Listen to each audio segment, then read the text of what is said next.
तर एकीकडे राज ठाकरे आणि उद्धव ठाकरे यांची युती नेमकी कधी होणार याची चर्चा सुरू आहे। तर त्याच वेळेला मतचोरी या एका महत्त्वाच्या मुद्द्यावरून राज ठाकरे आणि उद्धव ठाकरे हे एकत्र आलेले सध्या दिसतायत। राज ठाकरेंच्या प्रमाणे आता उद्धव ठाकरे यांनी सुद्धा मतदार याद्यांवरती काटेकोरपणे लक्ष ठेवा अशा सूचना आपल्या कार्यकर्त्यांना दिल्यात। डोळ्यामध्ये तेल घालून मतदार यादी तपासा असं आवाहन सुद्धा त्यांनी केलंय।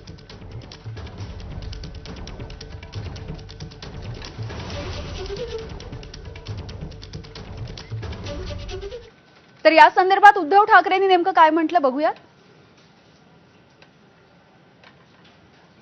आपल्या वॉर्डात आपल्या मतदार यादीत मतचोरी होते का, मतचोर घुसलेत का?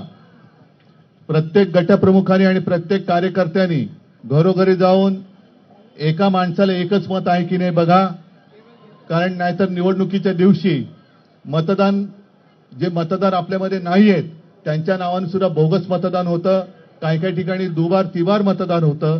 तर आता डोळ्यामध्ये तेल घालून घरोघरी मतदार यादी चेक करा